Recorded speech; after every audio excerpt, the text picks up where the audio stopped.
बच्चों, आज हम लोग शुरू करने जा रहे हैं एक न्यू टॉपिक, एक न्यू चैप्टर, एक न्यू कंसेप्ट।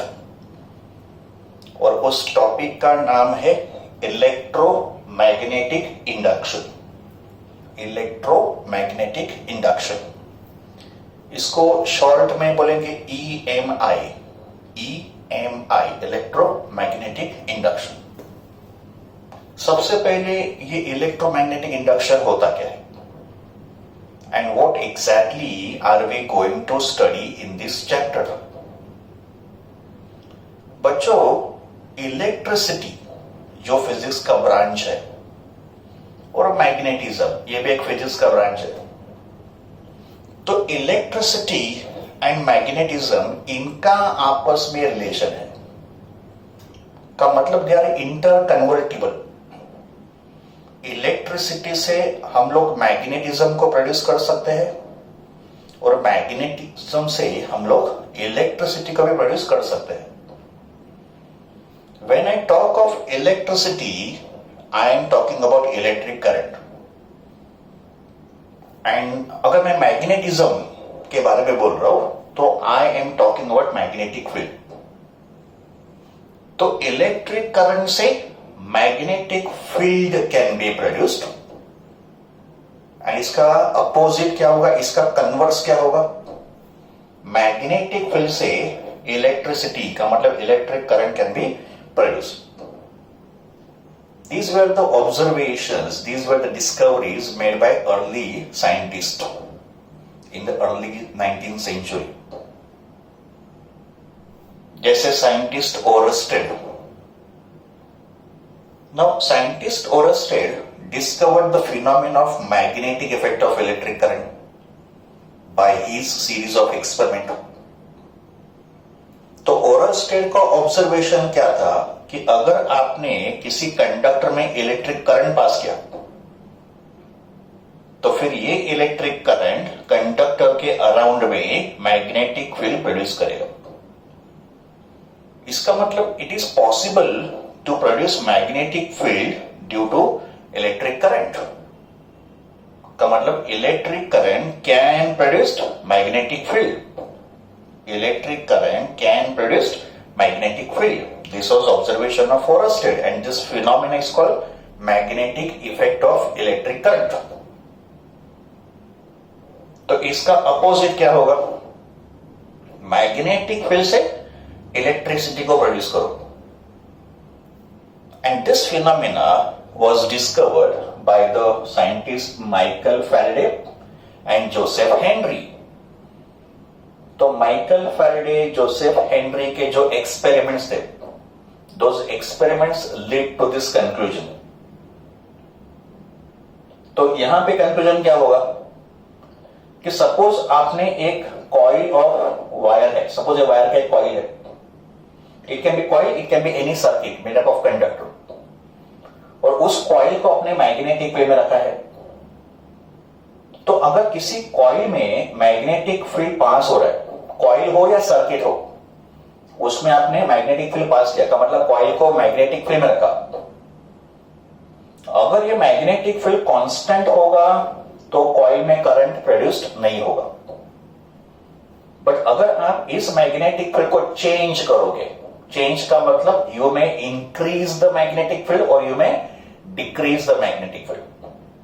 तो चेंजिंग मैग्नेटिक फील्ड प्रोड्यूसेस का मतलब induces electric current in the coil.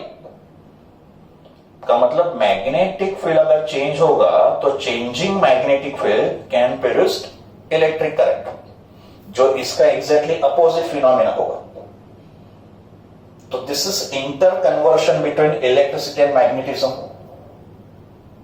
का मतलब इलेक्ट्रिक करंट से मैग्नेटिक फील्ड प्रोड्यूस होता है और मैग्नेटिक फील्ड से electric current can be produced. And this is what we are going to study in electromagnetic induction. This phenomena is called electromagnetic induction. तो in electromagnetic induction there is a production of electric current due to changing magnetic field। Electromagnetic induction में there is a production of electric current due to changing magnetic field change होना necessary है। तो induction का मतलब production, magnetic field electric current.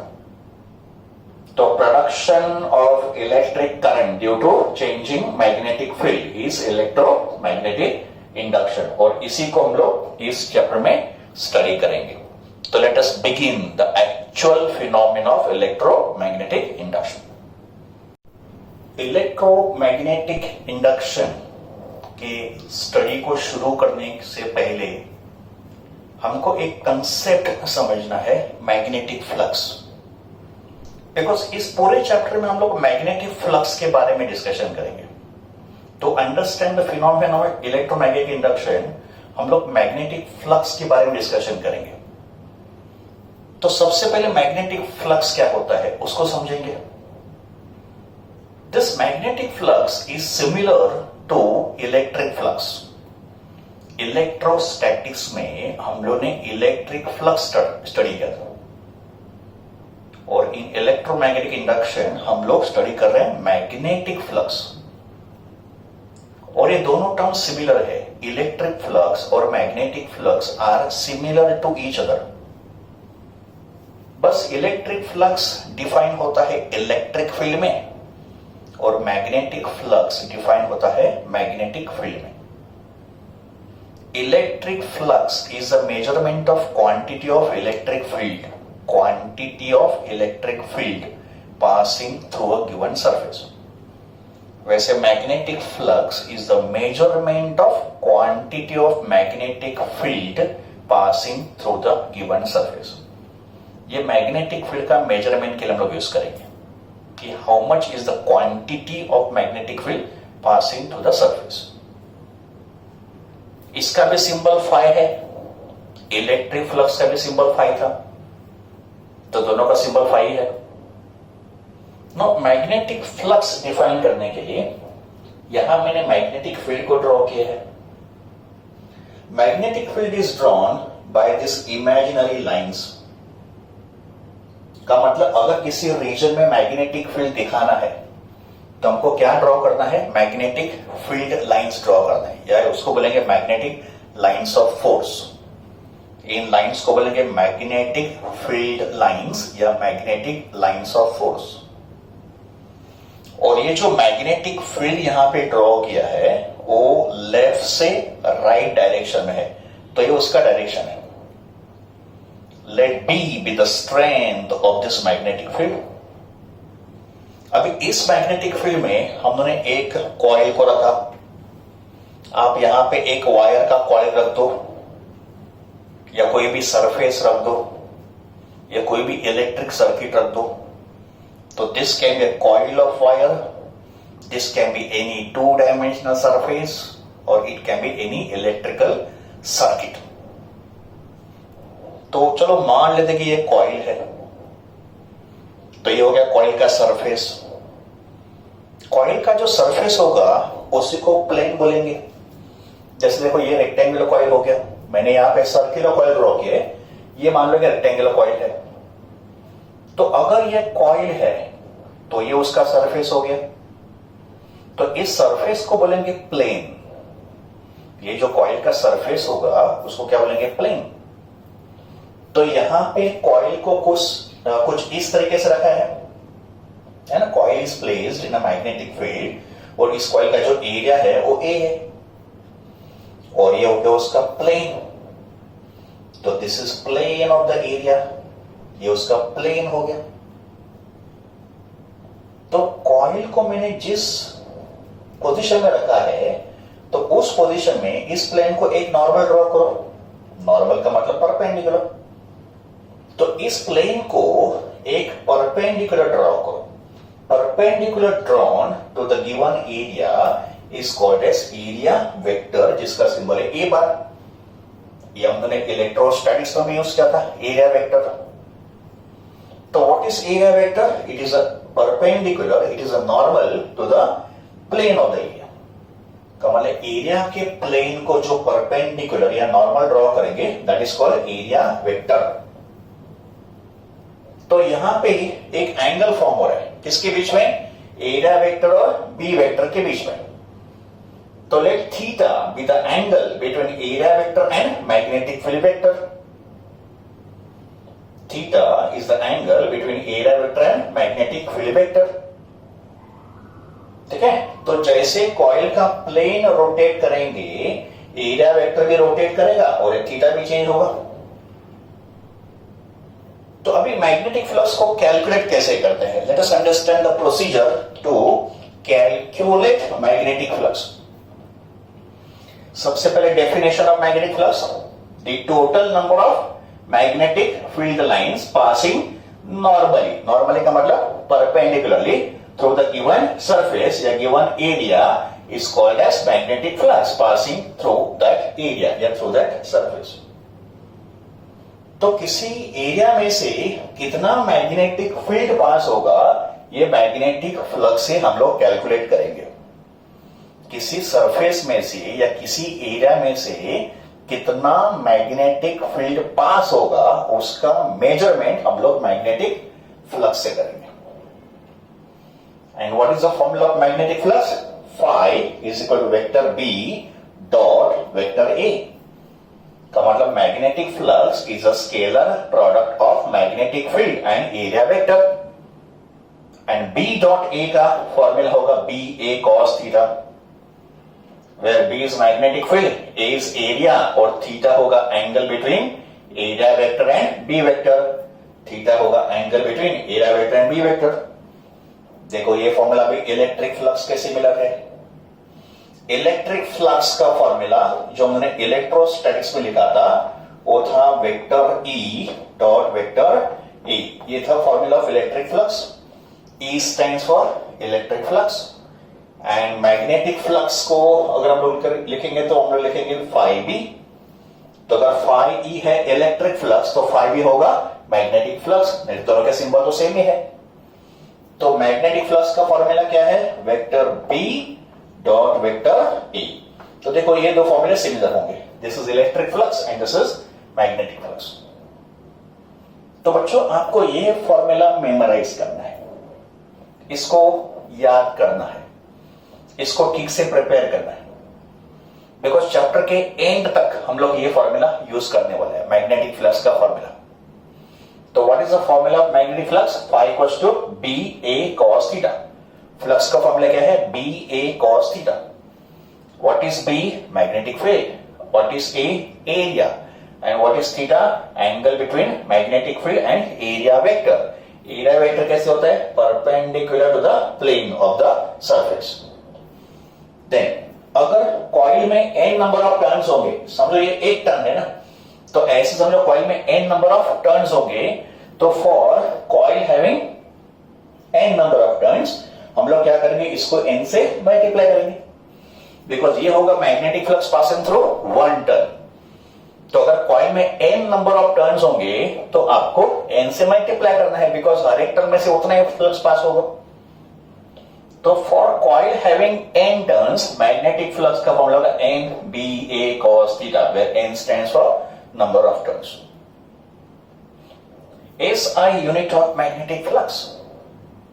Magnetic flux is measured in the unit Weber, जिसका symbol है WB।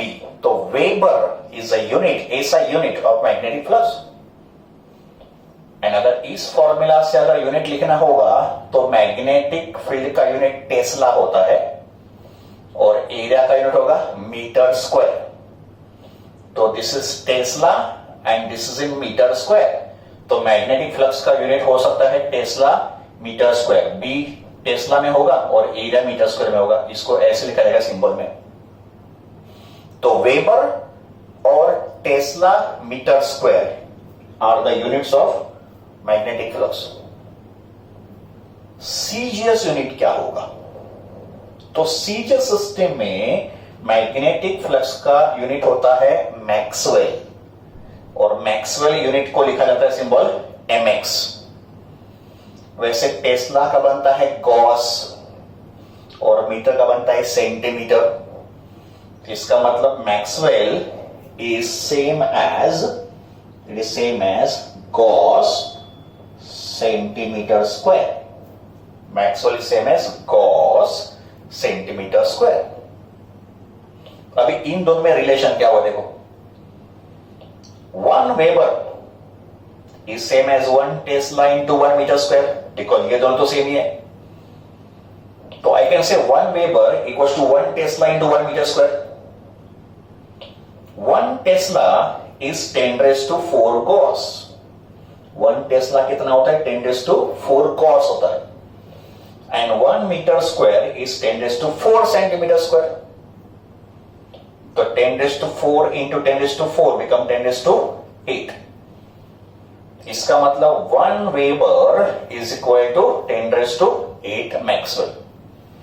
1 weber किसने बराबर होगा, 10 रेज़ टू 8 मैक्सवेल के बराबर होगा। तो यह होगा relation between Weber and Maxwell. Let us continue further. Flux एक स्केलर क्वांटिटी है, it is not a vector, it is scalar. That means magnetic flux will have only magnitude, उसमें direction नहीं होगा। Let us obtain dimensional formula of magnetic flux. Flux का formula था vector B dot vector A, और it is B A cos theta. इसमें cos theta तो dimensionless होगा,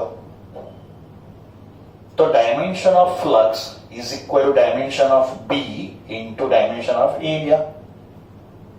magnetic field के डायमेंशंस फाइंड करने के लिए बहुत सारे फॉर्मूले हैं, उसमें से आप कोई भी एक फॉर्मूला यूज करो।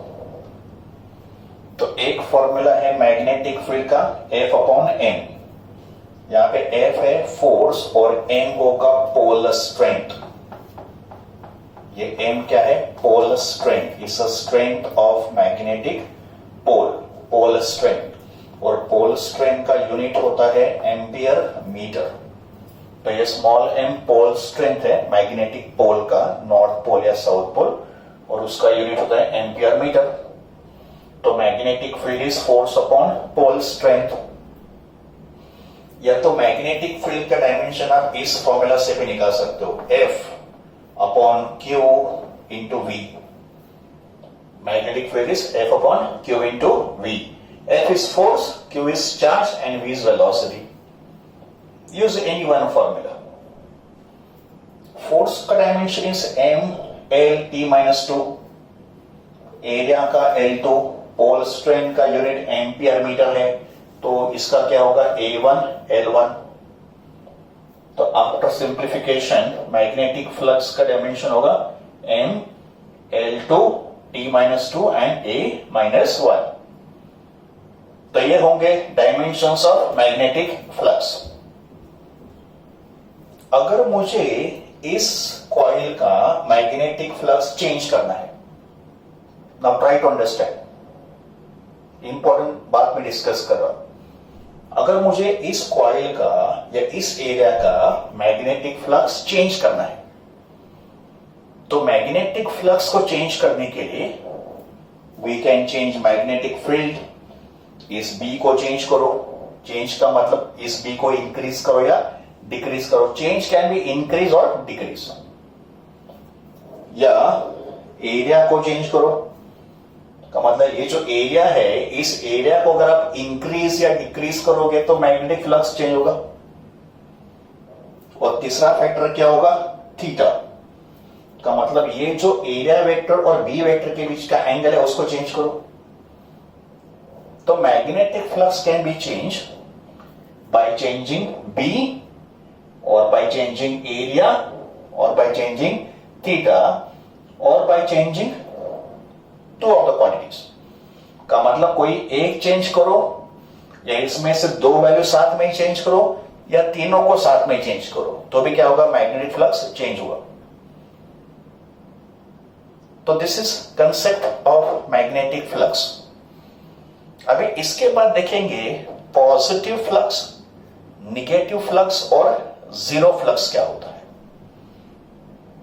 Now let us understand the concept of positive and negative magnetic flux. Look at the first diagram. In the first diagram, ये magnetic field है, this is coil, हम लोग coil कंसिडर कर रहे हैं, it may be some area also. तो ये एक coil है, ये उसका प्लेन हो गया, और ये हो गया उसका एरिया वेक्टर। तो डायग्राम में जो कॉइल है, अब वापस इसको कॉइल एज्यूम करो, तो अगर ये कॉइल है तो ये उसका प्लेन हो गया। तो पहले डायग्राम में कॉइल का प्लेन ऐसे रखा है, इसका मतलब plane of the coil is perpendicular to the direction of magnetic field. तो अगर कॉइल का प्लेन मैग्नेटिक फील्ड को परपेंडिकुलर होगा तो जो एरिया वेक्टर होगा, एरिया वेक्टर कैसे होता है, परपेंडिकुलर टू द प्लेन। तो अगर प्लेन परपेंडिकुलर है तो फिर एरिया वेक्टर बी वेक्टर को पैरेलल होगा, और थीटा होता है angle between B vector and area vector. Theta जो है ना वो इन दोनों के बीच का तो एंगल होता नहीं, थीटा जो होता है फ्लक्स के फॉर्मूला में जो थीटा होता है वो बी वेक्टर और ए वेक्टर के बीच में एंगल होता है। तो अगर कॉइल का प्लेन मैग्नेटिक फील्ड को परपेंडिकुलर होगा तो एरिया वेक्टर मैग्नेटिक फील्ड को पैरेलल होगा, तो थीटा हो जाएगा 0। फ्लक्स का formula B A cos theta. तो अगर थीटा 0 है, अगर थीटा 0 है तो कॉस 0 1 हो गया, तो फ्लक्स हो गया बी ए, का मतलब this is positive magnetic flux, ये होगा positive flux. Now second case देखो, सेकंड केस में सपोज मैंने इस कॉइल के एरिया को 180 डिग्री टर्न किया, मैंने क्या किया, कॉइल को 180 डिग्री टर्न किया, तो फिर ये जो एरिया होगा ये इस तरफ आ गया। तो सेकंड डायग्राम में area vector is in this direction और मैग्नेटिक फील्ड तो इस तरफ जा रहा है। तो सेकंड डायग्राम में मैग्नेटिक फील्ड और area vector are in opposite direction, तो फिर इनके बीच में एंगल कितना होगा, 180 डिग्री होगा, because they are in opposite direction. And अगर थीटा 180 होगा तो कॉस थीटा कितना होगा, -1 होगा, बिकॉज कॉस 180 -1 होता है। तो बी ए इंटू -1 बिकम माइनस बी ए, तो यहां पे फ्लक्स हो गया निगेटिव। तो this is example of negative flux. And third case होगा जीरो फ्लक्स। तो इसमें जो कॉइल का प्लेन है वो मैग्नेटिक फील्ड को पैरेलल है, का मतलब ये जो कॉइल का प्लेन है ये प्लेन ऐसे रख दिया parallel to the direction of magnetic field. तो अगर कॉइल का प्लेन मैग्नेटिक फील्ड के डायरेक्शन को पैरेलल होगा तो एरिया वेक्टर ऐसे होगा perpendicular, because area vector plane को परपेंडिकुलर होता है। तो अगर कॉइल का प्लेन मैग्नेटिक फील्ड को पैरेलल होगा तो एरिया वेक्टर मैग्नेटिक फील्ड को परपेंडिकुलर होगा, तो फिर इन दोनों के बीच में एंगल कितना होगा, 90 degree. And if theta is 90 degree then cos 90 कितना होगा, 0। तो फ्लक्स कितना होगा, 0। यहां पे जीरो फ्लक्स का मतलब क्या हो गया, जीरो फ्लक्स का मतलब इनमें से कोई भी लाइन इस एरिया में से पास नहीं होगा। फ्लक्स क्या होता है, magnetic field lines passing through the area. But अगर आपने एरिया को इस तरीके से रखा है इन दिस पोजीशन, तो no lines will pass through the area, इसमें से कोई लाइन पास नहीं होगा। All the lines are moving parallel to the area. देखो यहां पे लाइंस कैसे जा रहे हैं, पैरेलल। एंड फ्लक्स होता है number of lines passing through the area, तो यहां से कोई लाइन पास नहीं होगा, इसके लिए यहां पे फ्लक्स कितना हो गया, 0। तो ये हो गया concept of positive flux, negative flux and zero flux. Late us understand different methods of representation of magnetic field. का मतलब जब भी हम लोग मैग्नेटिक फील्ड को ड्रॉ करेंगे डायग्राम में, तो what are various ways of drawing the magnetic field? Number 1, बच्चों जब भी हम लोग मैग्नेटिक फील्ड को ड्रॉ करेंगे, we'll draw such lines, and these lines are called magnetic field lines या magnetic lines of force. तो sometimes in the diagram magnetic field is shown like this, और ये मैग्नेटिक फील्ड लेफ्ट से right की तरफ directed हुआ है, मतलब उसका डायरेक्शन ऐसे है, लेफ्ट से राइट। तो अगर मैग्नेटिक फील्ड आपने ऐसे ड्रॉ किया है तो इसको बोलेंगे magnetic field in the plane of the paper. Why I am writing paper? Because आप ये डायग्राम नोटबुक में ड्रॉ करोगे या आंसर शीट में ड्रॉ करोगे. तो अगर आपने नोटबुक में या आंसर शीट में मैग्नेटिक फील्ड को ऐसे ड्रॉ किया है तो ये मैग्नेटिक फील्ड उस पेपर के प्लेन में होगा. जैसे मैंने इस बोर्ड में डायग्राम ड्रॉ किया है तो ये मैग्नेटिक फील्ड इस बोर्ड के प्लेन में है, in the plane of the board या in the plane of the paper. तो सेकंड मेथड ये भी होगा मैग्नेटिक फील्ड को ड्रॉ करने का. बट इस डायग्राम में आपको लाइंस तो दिखाई नहीं देंगे. यहां आपको क्रॉस सिंबल दिखाई दे रहे हैं, है ना, this is cross symbol. But यहां पे हर एक क्रॉस एक लाइन को रिप्रेजेंट कर रहे हैं. Try to understand. Each cross represent one line का मतलब ये एक लाइन है और ये लाइन इस बोर्ड को परपेंडिकुलर है ऐसे. और अगर आपने ये डायग्राम आपके नोटबुक में ड्रॉ किया है तो ये लाइन आपके पेपर के पेज को परपेंडिकुलर होगा, ऐसे होगा. तो ये एक लाइन हो गया, ये भी एक लाइन हो गया, ये भी एक लाइन हो गया. तो each cross represent one line. कौन सा लाइन? Magnetic field lines. और ये फील्ड लाइंस ऐसे इनवर्ड जा रहे हैं का मतलब this arrow is pointing inward, ऐसे अंदर की तरफ, इनवर्ड. तो इस मैग्नेटिक फील्ड को आप कैसे डिस्क्राइब करोगे? It is magnetic field which is perpendicular to the plane of the paper and it is inward. Inward का मतलब ये अंदर की तरफ डायरेक्टेड है. And when any vector is pointing inward it is shown by cross. Cross का मतलब inward direction. Method number 3, ये भी मैग्नेटिक फील्ड को रिप्रेजेंट कर रहे हैं. तो यहां पे अगर क्रॉस है तो यहां पे डॉट है, यहां पे अगर क्रॉस है तो यहां पे डॉट है. तो ये मैग्नेटिक फील्ड पे कैसे, यहां पे हर एक डॉट भी एक लाइन रिप्रेजेंट कर रहा है का मतलब ये भी एक फील्ड लाइंस होगा. और ये भी फील्ड लाइन कैसे होगा? इस बोर्ड को या इस प्लेन को परपेंडिकुलर होगा. पर यहां पे फील्ड लाइंस ऐसे आ रहा है, it is pointing towards you, ये आपकी तरफ आ रहा है. तो यहां पे अगर field lines moving away from you है तो यहां पे field lines is moving towards you का मतलब आउटवर्ड. तो ये एक लाइन होगा जो ऐसे आउटवर्ड पॉइंट कर रहा है. ये भी एक लाइन होगा, ये ऐसे आउटवर्ड पॉइंट कर रहा है. तो इस मैग्नेटिक फील्ड का नेचर क्या होगा? It is perpendicular to the plane of the paper and it is outward. तो outward magnetic field is shown by dot, inward field is shown by cross and in the plane होगा field तो फिर उसको ऐसे line से draw करेंगे. तो these are various methods of representation of magnetic field in the diagram.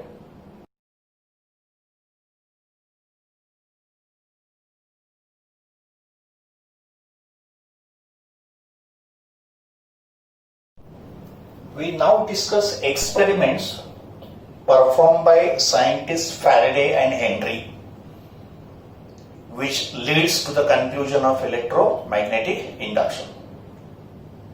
तो Faraday और हेनरी, इन दो साइंटिस्ट ने जो एक्सपेरिमेंट्स परफॉर्म किए थे इनको हमको डिस्कस करना है. Let us start with experiment number 1. और ये जो एक्सपेरिमेंट है इसको बोलेंगे coil and magnet experiment. Faraday का coil and magnet experiment. Let us first understand the experimental setup. Then we understand the observations and then we understand the conclusion. Setup, observation and conclusions. इस experiment में एक coil consider करो. तो this is one coil of wire having n number of turns. ये उसके turns होंगे, first turn, second turn, third turn, ऐसे n number of turns होंगे. तो ये एक वायर का कॉइल है having say n number of turns. और इस कॉइल को कनेक्ट किया है एक sensitive galvanometer. Coil is connected to sensitive galvanometer. अगर इस कॉइल में करंट इंड्यूस्ड होगा, इंड्यूस्ड का मतलब प्रोड्यूस्ड होगा, तो गैल्वानोमीटर में वो करंट पास होगा and will get the deflection. तो deflection in the galvanometer will indicate that some current is produced या induced in the coil. And अगर इस कॉइल में अगर कोई करंट इंड्यूस नहीं होगा तो pointer will be on zero. तो इनिशियली पॉइंटर जीरो पे होगा. अगर कोई करंट इंड्यूस्ड होगा तो ये करंट इसमें पास होगा and then will get the deflection. देखो यहां पे हमने कोई बैटरी कनेक्ट नहीं किया है. ऑब्जर्व करो, there is no source of EMF, there is no battery, there is no cell connected in the coil. But हम लोग इस कॉइल में करंट प्रोड्यूस करने जा रहे हैं या करंट को हम लोग इंड्यूस करने जा रहे हैं. बट वो करंट किससे इंड्यूस करेंगे? मैग्नेटिक फील्ड से. तो मैग्नेटिक फील्ड कौन प्रोड्यूस करेगा? तो एक बार मैग्नेट. तो यहां पे हमने एक बार मैग्नेट कंसीडर किया है. It's a strong bar magnet. North and south pole ये उसके दो पोल होंगे. N is north pole, S is south pole. Now ये जो बार मैग्नेट है इसको हम लोग कॉइल के एकदम नजदीक रखेंगे. उससे क्या होगा? Some magnetic field will pass through the coil. तो bar magnet is a source of magnetic field और ये मैग्नेटिक फील्ड इस कॉइल में से पास हो रहा है. एंड जब इस कॉइल में करंट इंड्यूस्ड होगा तो ये करंट हमको डिफ्लेक्शन के फॉर्म में दिखाई देगा. तो ये हो गया experimental setup of Faraday's first experiment. Now let us see the observations one by one. Clearly हमको ऑब्जर्वेशंस स्टडी करने हैं. Observation number 1. In the first observation coil and magnet दोनों स्टेशनरी है. तो कॉइल एंड मैग्नेट दोनों अपने जगह पे एट रेस्ट है. तो गैल्वेनोमीटर शोज जीरो डिफ्लेक्शन का मतलब pointer will remain on zero. तो दिस इज ऑब्जर्वेशन नंबर 1. तो फर्स्ट ऑब्जर्वेशन में क्या देखा कि अगर कॉइल और मैग्नेट दोनों अपने जगह पे स्टेशनरी है तो galvanometer will not show any deflection का मतलब पॉइंटर कहां पे होगा? Zero. This implies no current is induced in the coil when magnet and coil both are at rest. Now observation number 2. In observation number 2 magnet का north pole जो coil को face कर रहे हैं. देखो मैग्नेट का नॉर्थ पोल कॉइल को face कर रहे हैं. तो ऑब्जर्वेशन 2 में this north pole starts moving towards the coil. तो as soon as north pole starts moving towards the coil, ऐसे north pole moving towards the coil, galvanometer shows the deflection. तो deflection is observe से on the right hand side. Suppose ये pointer यहां पे deflect हुआ on the right side of zero. But deflection कब observe हुआ? जब भी north pole starts moving towards the coil. तो deflection is observe in the galvanometer. But deflection क्यों ऑब्जर्व हुआ? बिकॉज नॉर्थ पोल मूव करने से इस कॉइल के अंदर करंट इंड्यूस्ड हुआ, करंट प्रोड्यूस्ड हुआ and that current passes through the galvanometer and we get the deflection. Now observation number 3. In the third observation ये जो north pole है इसको मूव करेंगे away from the coil. पहले केस में north pole को towards move किया था. अभी in the third observation north pole starts moving away from the coil. तो अगर ये north pole ऐसे away मूव करेगा then also deflection is observed, but this time direction of deflection will change. का मतलब जब ये नॉर्थ पोल अवे जा रहा था तो ये पॉइंटर यहां पे आ गया on the left side of zero. तो डिफ्लेक्शन का डायरेक्शन चेंज हुआ. इसका मतलब कॉइल में जो करंट इंड्यूस्ड हुआ उसका भी डायरेक्शन चेंज हुआ. तो अभी करंट ऐसे अपोजिट डायरेक्शन में फ्लो करेगा एंड करंट का डायरेक्शन चेंज हुआ, इसके लिए डिफ्लेक्शन का भी डायरेक्शन चेंज हुआ. तो दिस वाज ऑब्जर्वेशन नंबर 3. तो what is third observation? When the north pole moves away from the coil, pointer shows the deflection but on the opposite side. Now observation number 4. अगर हमने इन पोल को reverse किया का मतलब अभी साउथ पोल इस तरफ होगा और नॉर्थ पोल यहां पे होगा. नाउ पोल को रिवर्स कर दो तो साउथ पोल यहां फेस करेगा, नॉर्थ पोल यहां फेस करेगा. और फिर साउथ पोल को टुवर्ड्स मूव करो एंड बाद में away from the coil move करो. तो when south pole is move towards the coil और away from the coil, then also we observe deflection in the galvanometer. इसका मतलब साउथ पोल को भी मूव करने से कॉइल के अंदर करंट इंड्यूस्ड हुआ. बट साउथ पोल को मूव करने से जो डिफ्लेक्शन मिलेगा उसका direction is exactly opposite to that of deflection observed in the north pole. का मतलब नॉर्थ पोल के केस में जो हमको डिफ्लेक्शन मिला था उसके अपोजिट डायरेक्शन में साउथ पोल मूव करने से मिलेगा. The deflection will be in the opposite direction that of north pole. Now we come to observation number 5. In fifth observation, now magnet is kept stationary and coil को move करेंगे. तो next observation में क्या किया, magnet को रखा stationery एक जगह पे और कॉइल को मूव किया आइदर टुवर्ड्स द मैग्नेट और अवे फ्रॉम द मैग्नेट. तो मैग्नेट को स्टेशनरी रख के अगर कॉइल को टुवर्ड्स या अवे मूव करेंगे, then also deflection is observe. इसका मतलब कभी भी कॉइल के अंदर करंट इंड्यूस्ड हुआ था. इसका मतलब इस कॉइल के अंदर करंट इंड्यूस्ड होगा when either magnet is moving और when the coil is moving. इसका मतलब इन ऑब्जर्वेशन से एक बात तो पता चली, और कौन सी बात होगी कि whenever there is a relative motion between magnet and the coil, जब ये मैग्नेट और कॉइल के बीच में रिलेटिव मोशन होगा तो इस कॉइल के अंदर करंट इंड्यूस्ड होगा and that current will cause the deflection in the galvanometer. तो these were the observations of Faraday's first experiment. Explain these observations. तो अभी जो हमने ऑब्जर्वेशन डिस्कस किया 5 ऑब्जर्वेशंस, तो ऐसे क्यों हुआ का मतलब मैग्नेट को मूव करने से हमको कॉइल के अंदर करंट क्यों मिला, तो इसको हम लोग एक्सप्लेन करेंगे. देखो ये मैग्नेट का रोल क्या है, यहां पे मैग्नेट को क्यों रखा है.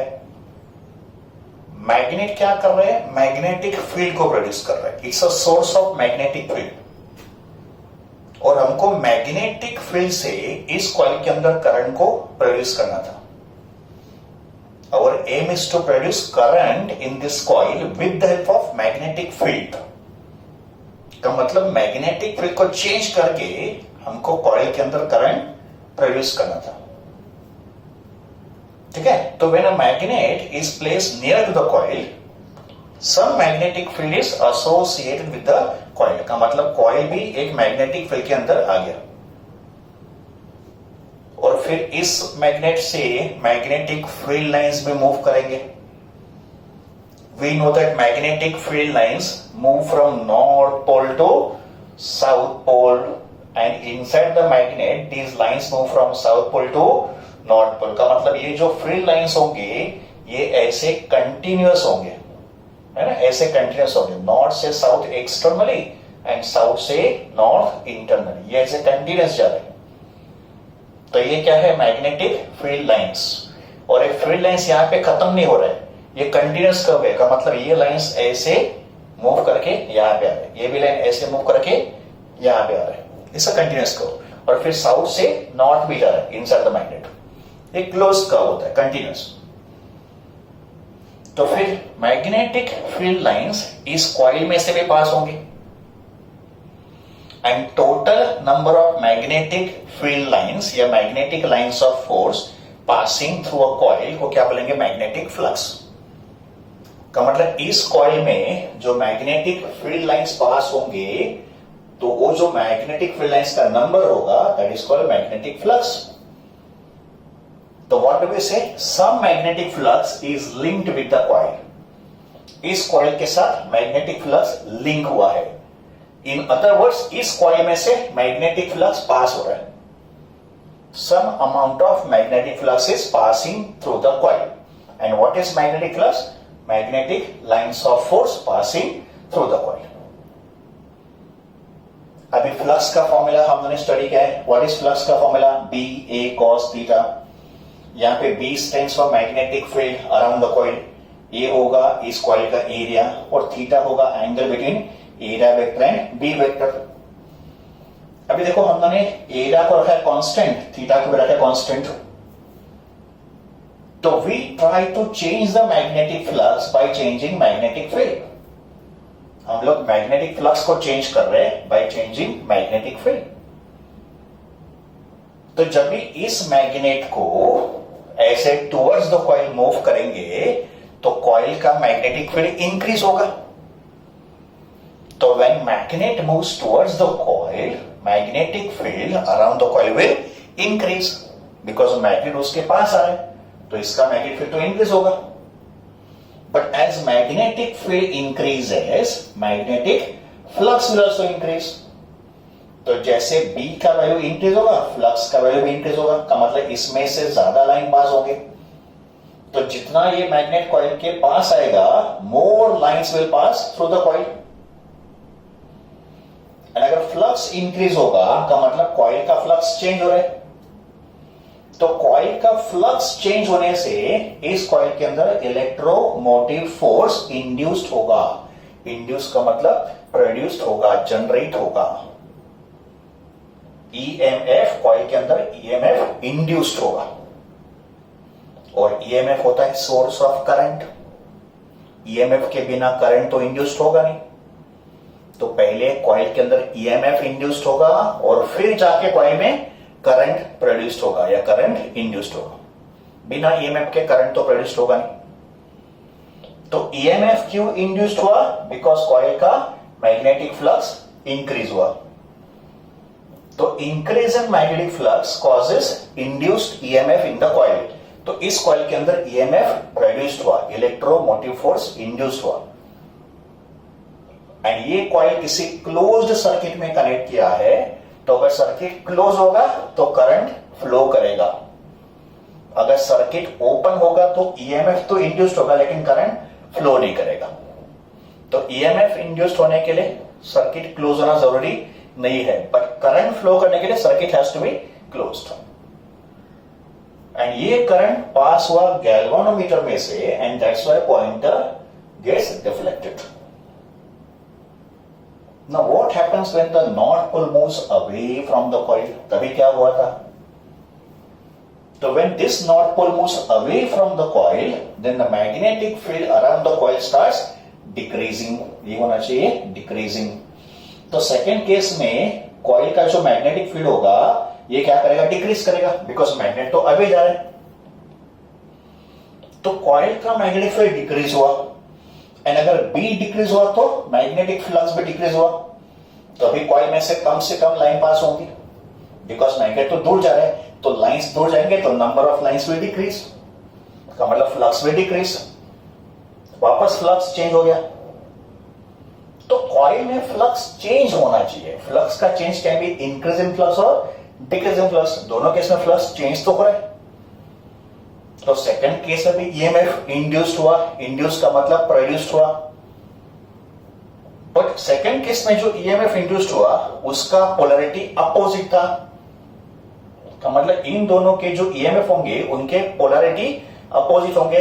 पोलैरिटी का मतलब पॉजिटिव एंड नेगेटिव, वो अपोजिट होंगे बिकॉज यहाँ पे मोशन अपोजिट है.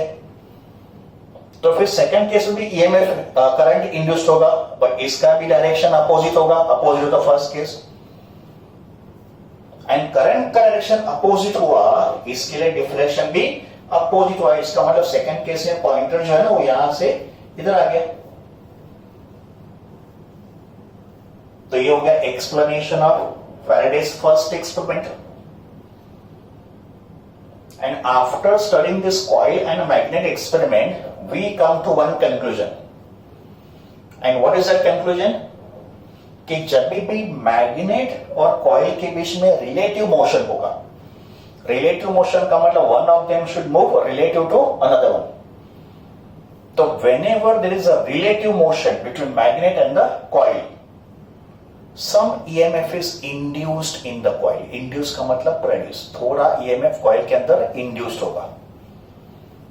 And that EMF causes current in the coil. तो फिर coil के अंदर current भी induced होगा.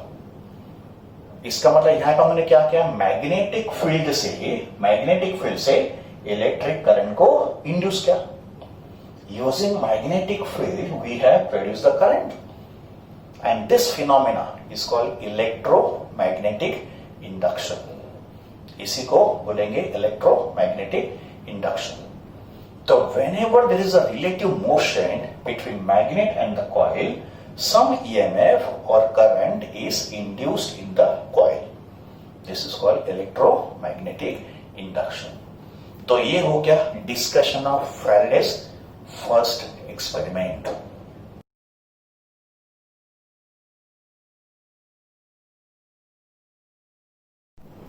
This is experiment number 2. Now इस एक्सपेरिमेंट में सिर्फ एक पॉइंट चेंज हुआ है. अगर आपको याद होगा, फर्स्ट एक्सपेरिमेंट में कॉइल C1 था और यहां पे बाहर मैग्नेट था,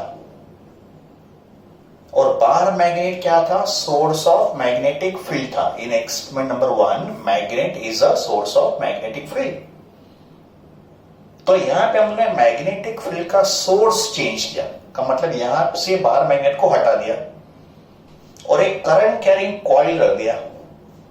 तो this current carrying coil will have a same role as that of bar magnet. का मतलब ये जो करंट कैरिंग कॉइल होगा वो भी मैग्नेटिक फील्ड का सोर्स होगा. तो this is coil C1 and this is coil C2. और कॉइल C2 के अक्रॉस में हमने बैटरी कनेक्ट किया. तो this battery will supply current to this coil. तो ये बनेगा current carrying coil, and we know that current carrying coil produces magnetic field. तो this current carrying coil will behave as source of magnetic field. और ये हो गया magnetic field lines coming from this current carrying coil. का मतलब ये जो current carrying coil होगा उसका एक फेस नॉर्थ बिहेव करेगा, दूसरा फेस साउथ बिहेव करेगा, और लाइंस ऐसे नॉर्थ से साउथ मूव करेगी like this. One face north, one face south. अभी इसमें हमको क्या करना है? इन दो कॉइल को रखना है क्लोज बाय. इनको ज्वाइन नहीं करना है, कॉइल को रखना है क्लोज बाय. ओके. और इस कॉइल को मूव करके, कॉइल C2 को मूव करके, ये जो कॉइल C1 है इसके अंदर करंट इंड्यूस करना है, का मतलब करंट को प्रोड्यूस करना है. तो देखो, कॉइल C1 के अक्रॉस में कोई बैटरी कनेक्ट नहीं करे, यहां पे तो सिर्फ गैल्वेनोमीटर कनेक्ट किया. तो हमको C1 में करंट को इंड्यूस करना है बाय मूविंग कॉइल C2. तो भी इसके ऑब्जर्वेशन स्टडी करेंगे one by one. Observation number 1. When coil C2 is moved towards the coil C1, जैसे एक्सपेरिमेंट 1 में हमने क्या किया? मैग्नेट को मूव किया था. अभी यहां पे कॉइल C2 को मूव करेंगे. Similar observation. तो observation number 1, when coil C2 is moved towards the coil C1, deflection is observed in the galvanometer. इसके पहले जब भी दोनों कॉइल स्टेशनरी थे, there was no deflection in the galvanometer. But when coil C2 is move towards the coil C1, जब इसको ऐसे move करेंगे, galvanometer shows deflection. So pointer goes on the right side. Let us assume that pointer यहां से यहां चला गया. Observation number 2. When coil C2 is moved away from C1, अभी C2 को ऐसे मूव करो away from C1, then also galvanometer shows deflection. इसका मतलब सेकंड केस में भी कॉइल के अंदर करंट इंड्यूस हुआ, बट सेकंड केस में जो करंट इंड्यूस्ड हुआ उसका डायरेक्शन अपोजिट हुआ, एंड सिंस करंट का direction is opposite therefore deflection is also opposite. का मतलब जब भी C2 अवे मूव करेंगे ये पॉइंटर यहां चला गया to the left side of 0। तो this was observation number 2। Now observation number 3। In third observation C2 को रखेंगे फिक्स और C1 को मूव करेंगे। तो थर्ड ऑब्जर्वेशन में हमने क्या किया, C2 को फिक्स रखा है और C1 को मूव किया। तो जब भी C2 फिक्स रखेंगे और C1 को मूव करेंगे so towards C2, then also we observe deflection. तो deflection is observed when C2 is kept fixed and C1 is moved towards the coil C2. Observation number 4, when C1 is moved away from the coil C2, अभी C2 को रखा fix, C1 को move कर रहे हैं। तो अगर C1 को ऐसे अवे मूव करेंगे then also we get deflection in the opposite direction. तो ये होंगे हमारी 4 ऑब्जर्वेशंस। फर्स्ट ऑब्जर्वेशन में क्या हुआ, C2 टुवर्ड्स मूव किया, डिफ्लेक्शन मिला। सेकेंड ऑब्जर्वेशन में C2 अवे मूव किया, डिफ्लेक्शन मिला अपोजिट डायरेक्शन में। थर्ड ऑब्जर्वेशन में C2 को रखा फिक्स, C1 को टुवर्ड्स मूव किया, फिर भी डिफ्लेक्शन मिला। एंड फोर्थ ऑब्जर्वेशन में C1 को अवे मूव किया, then also we observe deflection with the opposite direction. तो इन 4 ऑब्जर्वेशंस का कंक्लूजन क्या होगा, वही होगा कंक्लूजन जो हमने फर्स्ट एक्सपेरिमेंट में देखा था कि दोनों कॉइल के रिलेटिव मोशन से क्या हुआ कि इस कॉइल C1 का जो मैग्नेटिक फ्लक्स था वो चेंज हुआ, एंड मैग्नेटिक फ्लक्स चेंज होने से इस कॉइल के अंदर EMF इंड्यूस्ड हुआ, और EMF इंड्यूस्ड होने से इस कॉइल C1 के अंदर करंट इंड्यूस्ड हुआ, and that current passes through galvanometer and we get the deflection. तो यहां पे because of relative motion between the two coils EMF and current is induced in the coil C1। तो इस experiment का भी conclusion same होगा कि whenever there is a relative motion between the two coils, EMF and current is induced in the coil C1. So this is Faraday's experiment number 2.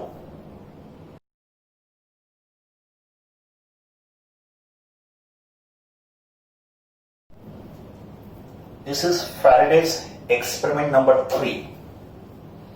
देखो experiment number 1 में there was a relative motion between coil C1 and a magnet. यहां मैंने magnet को draw किया था, bar magnet को। तो bar magnet को मैंने मूव किया था और कॉइल C1 का फ्लक्स चेंज किया था, और उससे क्या हुआ था, कॉइल C1 के अंदर मैंने करंट को इंड्यूस किया था। एक्सपेरिमेंट नंबर 2 में there was a relative motion between the two coils C1 and C2. Second experiment में यहां पे C1 तो था ही, बट मैंने यहां पे C2 प्लेस किया था, और इन दोनों के बीच में रिलेटिव मोशन हुआ था। उससे भी क्या हुआ था, कॉइल C1 के अंदर हमको इंड्यूस्ड करंट मिला था। But Faraday said EMF induce करने के लिए, कॉइल C1 के अंदर EMF इंड्यूस करने के लिए रिलेटिव मोशन का होना नेसेसरी नहीं है। To produce current and EMF in coil C1, इन दो कॉइल का रिलेटिव मोशन होना नेसेसरी नहीं है। And Faraday suggested that there is one more method for changing the flux and for producing EMF in coil C1. And that method is experiment number 3, Faraday's third experiment. अभी इसमें observe करो, C1 का तो setup same है, और C1 के अंदर ही हमको EMF को इंड्यूस करना है, हमको C1 का ही मैग्नेटिक फ्लक्स चेंज करना है। तो C1 के क्लोज बाय ये कॉइल C2 रखेंगे, कॉइल C2 के अक्रॉस में एक बैटरी कनेक्ट करेंगे जो सोर्स ऑफ करंट होगा, जो C2 को करंट सप्लाई करेगा। बट इस एक्सपेरिमेंट में C1 एंड C2 दोनों स्टेशनरी होंगे। फैराडे के थर्ड एक्सपेरिमेंट में C1 and C2 are held stationery, अभी ये मूव नहीं करेंगे। बट C2 का जो करंट होगा इसको हम लोग सडनली इंक्रीज करेंगे और डिक्रीज करेंगे। का मतलब C2 कॉइल में जो करंट सप्लाई किया है उस करंट को हम लोग चेंज करते रहेंगे, इंक्रीज और डिक्रीज करेंगे। और C2 कॉइल का करंट इंक्रीज और डिक्रीज करने के लिए यहां पे एक टैप की कनेक्ट करेंगे। तो दिस इज टैप की, ये उसके कांटेक्ट होंगे। तो जब भी हम लोग इसको प्रेस करेंगे, जब भी हम लोग ये टैप प्रेस करेंगे, इन दोनों के बीच का कांटेक्ट इस्टेब्लिश होगा और सर्किट क्लोज होगा और इसमें करंट पास होगा। एंड जब भी हम लोग इस की को रिलीज करेंगे, जब भी ये की ऐसे प्रेस करेंगे ना, तो ये कांटेक्ट इस्टेब्लिश होगा एंड करंट फ्लो करेगा। एंड जब भी टैप को रिलीज करेंगे तो ये टैप ऐसे ऊपर आएगा and tap key is said to be open, circuit open होगा, करंट डिक्रीज होके जीरो पे आएगा। तो this is function of tap key. Tap key can be pressed, tap key can be pressed और it can be kept open. जब भी tap key press करेंगे circuit close होगा, करंट पास होगा C2 में। जब भी टैप की को रिलीज करेंगे तो सर्किट ब्रेक होगा और C2 का करंट वापस जीरो पे आएगा। तो देखो इसका ऑब्जर्वेशन क्या है ना, पहले टैप की प्रेस नहीं हुआ था, का मतलब C2 में देयर इज नो करंट, का मतलब there is no magnetic field of C2, there is no magnetic field passing through C1 also, का मतलब C1 में कोई फ्लक्स ही पास नहीं हुआ, तो there is no deflection in the galvanometer, का मतलब pointer will be on zero. तो when tap key is open galvanometer shows zero deflection, का मतलब कॉइल सिर में तो कोई ईएमएफ या करंट इंड्यूस हुआ ही नहीं। Observation number 2, this tap key is pressed. As soon as tap key is pressed, जैसे आप टैप की प्रेस करोगे, this galvanometer shows momentary deflection. Momentary का मतलब कुछ फ्रैक्शन ऑफ अ सेकंड के लिए, और वापस ये क्या करेगा, पॉइंटर जीरो पे आएगा। तो जैसे आप टैप की को प्रेस करेंगे ये पॉइंटर जीरो से डिफ्लेक्ट होगा, वापस जीरो पे आएगा। That is called momentary deflection। देखो कुछ इस तरह डिफ्लेक्ट हुआ, वापस जीरो पे होगा, और ये एक्शन एकदम फ्रैक्शन ऑफ अ सेकंड, का मतलब कुछ मिली सेकंड में होगा, and that is called momentary deflection. का मतलब डिफ्लेक्शन कंटिन्यूअस नहीं होगा, डिफ्लेक्शन होके वापस पॉइंटर जीरो पे आएगा कुछ मिली सेकंड में। That was observation number 2. When the tap key is pressed, galvanometer shows momentary deflection and then pointer again comes to zero. Now observation number 3. In third observation, tap key is kept pressed for long time. अभी आपने tap key को press करके रखा है and keep it pressed for long time. So when the tap key is pressed for long time, galvanometer shows zero deflection. का मतलब current तो इसमें पास हो रहा है, but galvanometer shows zero deflection. That was observation number 3. Now observation number 4. Tap key is released. अभी tap key को छोड़ दो, रिलीज कर दो उसको। तो in fourth observation tap key is released, तो जो टैप के हमने प्रेस करके करा उसको छोड़ दिया। तो जैसे टैप की रिलीज करेंगे ये जो फ्लैप था ये फ्लैप ऐसे ऊपर आ गया, अगेन डिफ्लेक्शन इज ऑब्जर्व। तो when the tap key is release deflection is observe but on the opposite side and वापस पॉइंटर कम्स टू जीरो, का मतलब ये डिफ्लेक्शन भी मोमेंटरी होगा। तो जैसे टैप की को रिलीज करेंगे ये पॉइंटर जीरो के इस तरफ आएगा एंड वापस जीरो पे आएगा momentarily in few milliseconds. तो दैट वाज ऑब्जर्वेशन नंबर 4 कि when the tap key is released pointer shows momentary deflection but on the opposite side. तो ये होंगे ऑब्जर्वेशंस ऑफ दीज एक्सपेरिमेंट्स। तो इसमें हमने क्या किया, C1 C2 दोनों को स्टेशनरी रखा, दोनों को फिक्स रखा, बट C2 का हमने करंट चेंज किया, और C2 का करंट चेंज होने से हमने क्या किया, C1 के अंदर EMF और करंट को इंड्यूस किया। Now let us try to explain these observations. अभी हम लोग क्या करेंगे, इन ऑब्जर्वेशंस को एक्सप्लेन करेंगे। हम लोग इन ऑब्जर्वेशंस को एक्सप्लेन करेंगे। देखो इस एक्सपेरिमेंट में हमने क्या ऑब्जर्व किया कि जब भी टैप की प्रेस हुआ, गैल्वेनोमीटर में मोमेंटरी डिफ्लेक्शन मिला एंड वापस पॉइंटर 0 पे आ गया। जब भी टैप की को रिलीज किया, तभी पॉइंटर वापस डिफ्लेक्ट हुआ, but on the opposite side, and after few milliseconds वापस पॉइंटर 0 पे आया। इसका मतलब C2 सर्किट में जो टैप की था, इसको जब भी प्रेस करेंगे या रिलीज करेंगे, तभी इस कॉइल C1 के अंदर EMF और करंट इंड्यूस्ड हुआ। तो ऐसे क्यों हुआ, ये हम लोग एक्सप्लेन करेंगे। तो पहले ऑब्जर्वेशन का एक्सप्लेनेशन कुछ इस तरह होगा। जब भी टैप की प्रेस हुआ, when you press the tap key, तभी ये सर्किट क्लोज हुआ एंड तभी कॉइल C2 में करंट फ्लो हुआ, let that current be I2। फिर ये करंट कुछ मिली सेकेंड के लिए राइज हुआ और बाद में कांस्टेंट हुआ। यदि आप टैप की प्रेस करोगे, ये करंट I2 जो है वो कुछ मिली सेकेंड के लिए इंक्रीज होगा एंड बाद में अपना कांस्टेंट वैल्यू अटेन करेगा। तो उसका ग्राफ कुछ ऐसे होगा, current I2 is on the y axis and time on the x axis. तो जब भी आपने टैप की को प्रेस किया, current in this coil is increasing for some time and then current becomes constant. तो ड्यूरिंग दिस इंटरवल क्या हो रहा था, करंट इंक्रीज हो रहा था। तो ये जो I2 था, ये करंट इंक्रीज हो रहा था, एंड जब भी कॉइल C2 का करंट इंक्रीज होगा, तो ऑब्वियसली उसके अराउंड में जो मैग्नेटिक फील्ड है वो भी इंक्रीज होगा, because magnetic field of a circular coil का फॉर्मूला क्या होता है, μ0 Ni अपॉन 2R। ये हमने मूविंग चार्जेस एंड मैग्नेटिज्म में स्टडी किया था। This is magnetic field at the center of a current carrying coil.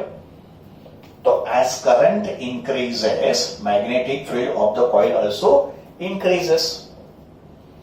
And magnetic field अगर इसका increase होगा, तो C1 का भी magnetic field increase होगा, because C2 के ही magnetic field lines C1 में पास हो रहे हैं। ये magnetic field lines किसके हैं, coil C2 के हैं। तो C2 के ही मैग्नेटिक फील्ड लाइंस अगर C1 में पास हो रहा है, तो अगर C2 का मैग्नेटिक फील्ड इंक्रीज होगा, तो C1 का भी मैग्नेटिक फील्ड इंक्रीज होगा। इसका मतलब कॉइल C1 में जो मैग्नेटिक फ्लक्स पास हो रहा है, ये फ्लक्स भी इंक्रीज हो रहा था। तो जब भी कॉइल C2 का करंट इंक्रीज हो रहा था, कॉइल C2 का मैग्नेटिक फील्ड इंक्रीज हो रहा था। जब भी कॉइल C2 का मैग्नेटिक फील्ड इंक्रीज हुआ था, तो कॉइल C1 का मैग्नेटिक फ्लक्स भी इंक्रीज हो रहा था, and increase in magnetic flux produces EMF in this coil, और EMF प्रोड्यूसेस करंट। तो कॉइल C1 के अंदर EMF भी इंड्यूस्ड हुआ और उसके बाद करंट भी इंड्यूस्ड हुआ, and that current passes through galvanometer and we get momentary deflection. But ये डिफ्लेक्शन यहां तक ही रहेगा, बिकॉज इसके बाद क्या हुआ, करंट कांस्टेंट हुआ। तो पहले तो करंट इंक्रीज हो रहा था, तभी आपको डिफ्लेक्शन दिख रहा था, बट आफ्टर सम टाइम, का मतलब after few milliseconds, current I2 becomes constant. As soon as current becomes constant, जैसे करंट मैक्सिमम होगा वो कांस्टेंट हो जाएगा। तो as soon as current becomes constant, magnetic field of coil C2 also becomes constant. And coil C2 का अगर magnetic field constant हो गया, तो कॉइल C1 में जो फ्लक्स पास हो रहा था वो भी कांस्टेंट होगा, अभी वो चेंज होगा ही नहीं। तो अगर C2 का कांस्टेंट मैग्नेटिक फील्ड होगा तो C1 का फ्लक्स कांस्टेंट होगा, एंड अगर फ्लक्स चेंज नहीं होगा तो C1 के अंदर EMF इंड्यूस नहीं होगा। EMF तभी इंड्यूस होगा जब भी फ्लक्स चेंज होगा, बट अगर फ्लक्स कांस्टेंट होगा तो C1 के अंदर no EMF is produced, therefore no induced current is produced and therefore pointer comes to 0। तो जैसे I2 कांस्टेंट हुआ, पॉइंटर वापस 0 पे आ गया। अभी अगले ऑब्जर्वेशन में क्या बोला था कि जैसे टैप की को रिलीज करेंगे तो as soon as टैप की रिलीज का मतलब as soon as circuit is broken, तभी क्या हुआ, तो टैप की जब भी रिलीज हुआ तो करंट डिक्रीज होना शुरू किया, बिकॉज करंट तो मैक्सिमम तक पहुंच गया था। जब भी टैप की प्रेस था, current has reached to its maximum value. तो when the tap key is released, this I2 will decrease from maximum to 0। अभी करंट फॉल करेगा तो उसका ग्राफ ऐसे होगा। तो ये होगा graph when the tap key is released, ये होगा graph when the tap key is pressed. तो टैप की रिलीज करने के बाद इसका जो करंट I2 था ये मैक्सिमम से 0 तक डिक्रीज हुआ इन फ्यू मिली सेकेंड्स। अगर करंट डिक्रीज हुआ तो फिर मैग्नेटिक फील्ड भी इसका डिक्रीज होना शुरू करेगा। तो when the tap is release, I2 decreases, therefore magnetic field of C2 also decreases।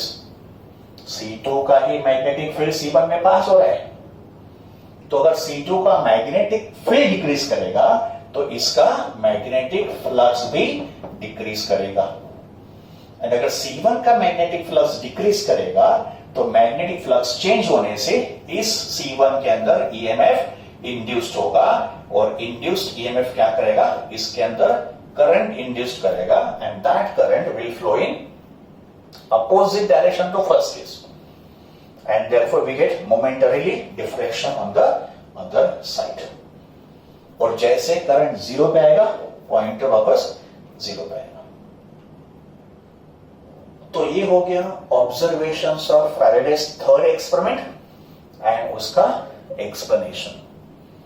तो we have studied 3 experiment, experiment 1, experiment 2 and experiment number 3 ऑफ फैराडे एंड हेनरी। अभी हम लोग डिस्कस करेंगे एनसीईआरटी का solved example number 6.1। This example is based on Faraday's experiment. ठीक है, तो चलो डिस्कस करते हैं एनसीईआरटी सॉल्व्ड एग्जाम्पल 6.1। मैं क्वेश्चन को पहले पढ़ लेता हूं, you also refer the question. Okay, question says consider experiment 6.2। Experiment 6.2 का मतलब सेकंड एक्सपेरिमेंट जो हमने डिस्कस किया, C1 एंड C2 वाला, ये वाला second experiment. So this is experiment number 6.2। Part A says what would you do to obtain large deflection of the galvanometer.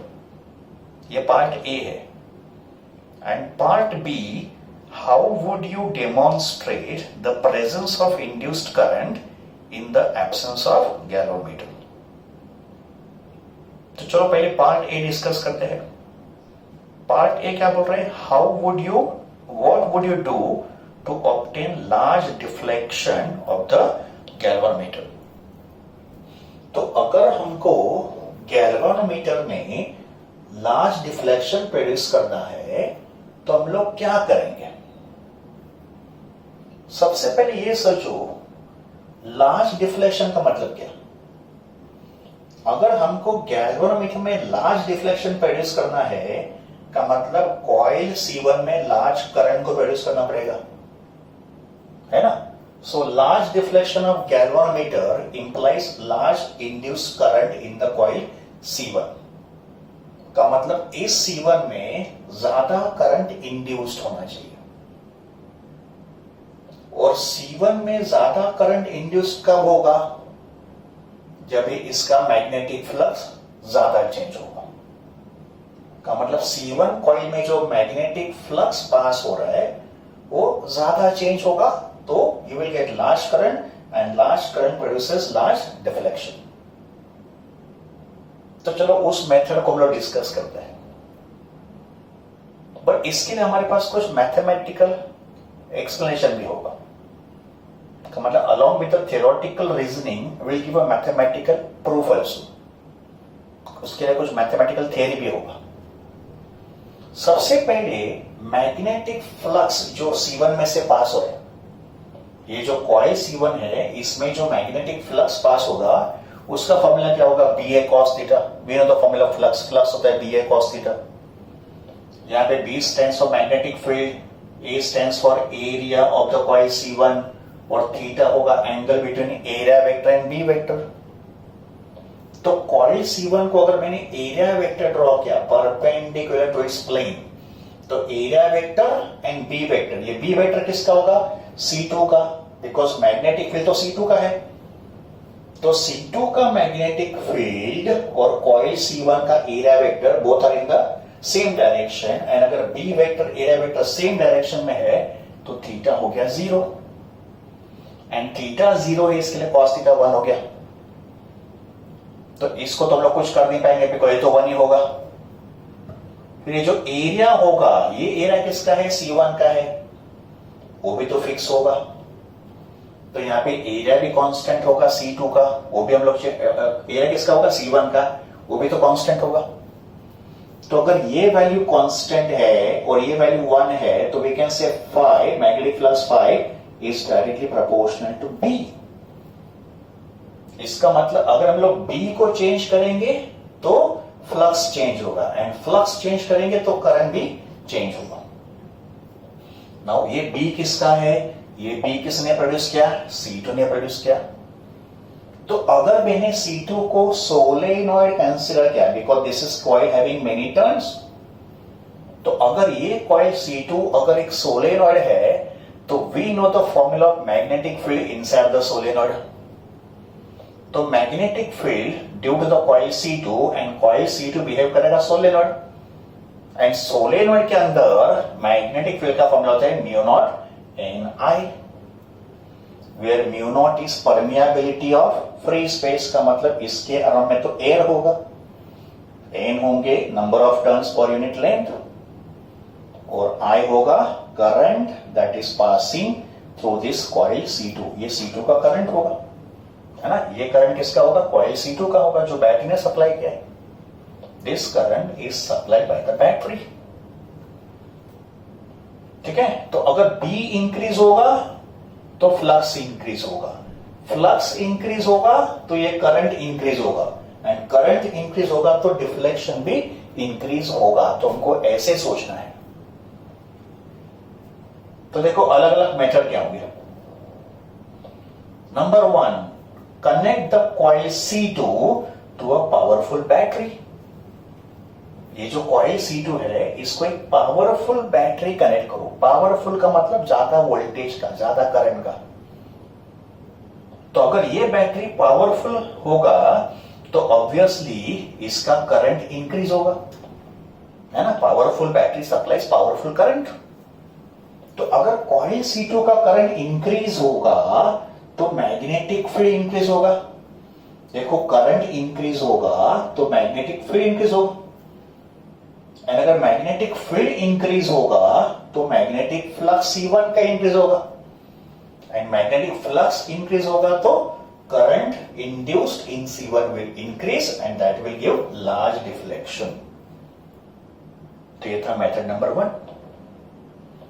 Method number 2, move the coil C2 rapidly towards the test coil C2। ठीक है, towards the test coil C2 नहीं C1। तो second method में क्या करना है, ये जो C2 है इसको एकदम फास्ट मूव करना है C1 की तरफ। अगर C2 को एकदम फास्ट मूव करेंगे, रैपिडली मूव करेंगे, तो फिर क्या होगा, C1 का जो चेंज ऑफ फ्लक्स होगा वो फास्ट होगा। अगर C1 का चेंज ऑफ फ्लक्स रैपिडली होगा तो उसके अंदर ज्यादा EMF इंड्यूस्ड होगा, बिकॉज फ्लक्स एकदम फास्ट चेंज कर रहे हैं, ज्यादा ईएमएफ मिलेगा. मोर ईएमएफ, मोर इंड्यूस करंट, मोर डिफ्लेक्शन. तो इस C2 को रैपिडली या फास्ट मूव करने से भी डिफ्लेक्शन को इंक्रीज किया जा सकता है. We can get large deflection. And step number 3. Step 3 में use a rod which is made of soft iron material inside the coil C2. तो इस मेथड में क्या करेंगे, एक सॉफ्ट आयन मटेरियल का एक ऐसा रॉड लेंगे. This rod will made of soft iron and we know that iron is a ferromagnetic substance and ferromagnetic substance has a very high permeability. Ion जो होता है वो फेरोमैग्नेटिक सब्सटेंस में आता है एंड फेरोमैग्नेटिक सब्सटेंस का permeability एकदम ज्यादा होता है. तो इस कॉइल C2 में ऐसे आयन रॉड रख देंगे. ये जो कॉइल C2 है उसमें ऐसे आयन रॉड को रख देंगे. तो इस आयन रॉड का परमिएबिलिटी ज्यादा होगा. तो फिर फॉर्मूला क्या होगा B का, तो फॉर्मूला होगा B का mu N I, where mu होगा परमिएबिलिटी ऑफ आयन और आयन का permeability is greater than free space का परमिएबिलिटी. तो आयन रॉड रखने से क्या होगा, परमिएबिलिटी इंक्रीज होगा, का मतलब मैग्नेटिक फील्ड इंक्रीज होगा.